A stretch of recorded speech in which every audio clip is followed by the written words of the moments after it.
Good morning, students. Myself Lakshmi Kumari Yadav, Assistant Professor Zoology, SPC Government College, Ajmer. आज का जो हमारा topic है वो बीएससी पार्ट थर्ड के लिए यूनिट थर्ड का फर्स्ट टॉपिक है, जिसके अंदर हम पढ़ेंगे अडेप्टेशंस इन फिशेस, जिसका सब टॉपिक है फिश माइग्रेशन। फिश माइग्रेशन अगर हम देखें तो ये इकोलॉजी के अंतर्गत, इसको अगर हम समझें तो ये एक तरह का एनिमल बिहेवियर है, जो कि मास मूवमेंट होता है एनिमल का from one place to another.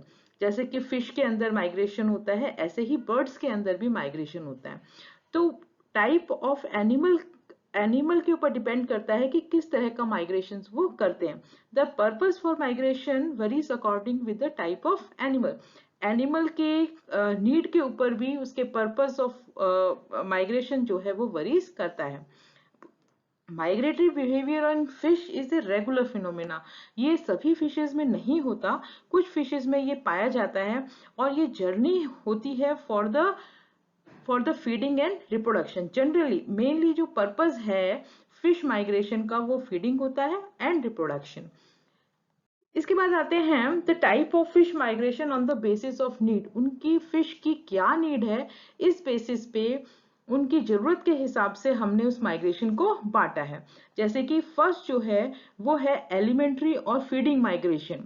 जो migration in search of the feeding ground के लिए जो होता है, जहाँ पे अगर फूड की स्कैरेसिटी हो गई है, उसके कारण फिश जो है वो एक जगह से दूसरी जगह पे जाती है, माइग्रेट करती हैं। इस तरह के माइग्रेशन को एलिमेंट्री और फीडिंग माइग्रेशन कहते हैं।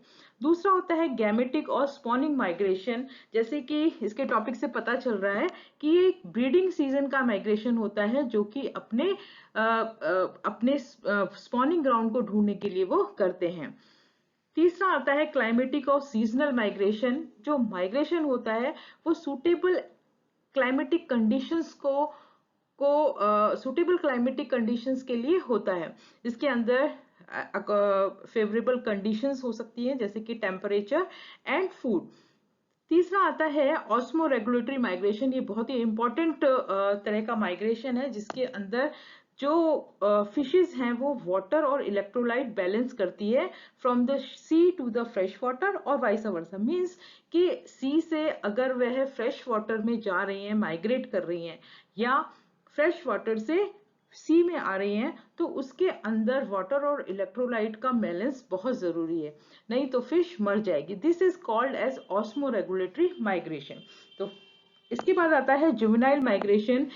ये जुवेनाइल माइग्रेशंस जो है वो लार्वल माइग्रेशंस होता है। स्पॉनिंग ग्राउंड पे अगर फिश अपनी ब्रीडिंग साइट पे ब्रीड करने के बाद जो उसके अंदर से जो लार्वा होते हैं वो अपने पेरेंटल हैबिटेट के अंदर आते हैं। This is called as juvenile migration. इसके बाद आते हैं इन मूवमेंट्स को। ये मूवमेंट्स किस तरह से फिशेस करती हैं, मूवमेंट जो है फिशेस का, उसके बेसिस पे हमने इस मूवमेंट्स को डिवाइड किया है। जैसे ड्रिफ्टिंग मूवमेंट।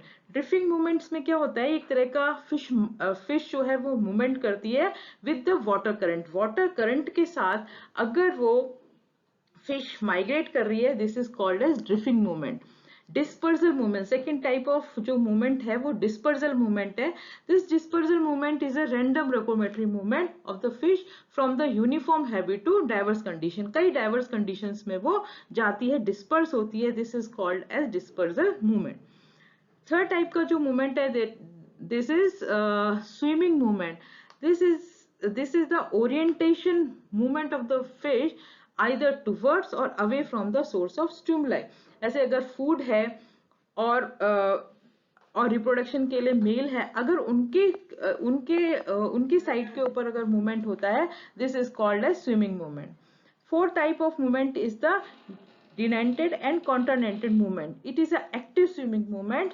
डिनेंटेड मूवमेंट जो होता है वह वाटर करंट के साथ साथ होता है, towards the water current, while the continental movement is a swimming against the water current। water current के अगर against में होता है, that is called as continental movement।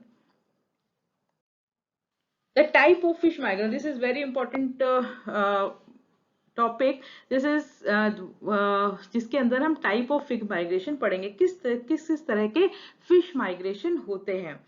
The migration of some fishes is a regular journey, है ना, और उसके अंदर और उनका ये एक तरह का एनिमल बिहेवियर है, उसके अगर वो फिश माइग्रेशन नहीं होगा तो वो जिंदा नहीं रह सकते। इनकी लाइफ प्रोसेस का एक हिस्सा है फिश माइग्रेशन। फिश माइग्रेशन को हम क्लासिफाई करते हैं diadromous migration. This is the type of migration between the sea and fresh water. Fish जो है वो सी वाटर से फ्रेश वाटर में जाएगी या फ्रेश वाटर से सी वाटर में आती है, उसको डायड्रोमस माइग्रेशन कहते हैं।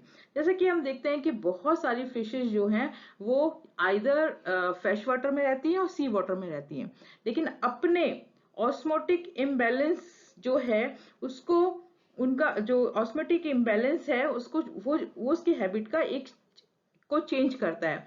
Some fishes regularly migrate between the sea and fresh water and have perfect osmotic balance. उसके osmotic balance perfect रहता है, कोई उसके अंदर वो अपनी बॉडी में इस तरह के चेंजेस करती हैं जिसके अंदर वह अपने बॉडी को बैलेंस कर पाती है इलेक्ट्रोलाइट्स और वाटर से। They are the true migratory fishes और उनको हम true migratory fishes कहते हैं। This migration is diadromous type of migration, divide होता है टू टाइप्स का। First is anadromous migration. ये एनाड्रोमस माइग्रेशन जो है वो marine fishes from sea to fresh water for spawning, means कि फिश जो है वो सी वाटर से फ्रेश वाटर में जाती है, इसलिए अपना स्पॉनिंग करने के लिए, अपनी ब्रीडिंग करने के लिए। इसके अंदर ये जो एनाड्रोमस टाइप ऑफ फिशेस होती हैं, ये फिशेस ज्यादातर अपनी जो लाइफ है वो सी में बिताती हैं फॉर द फीडिंग, है ना।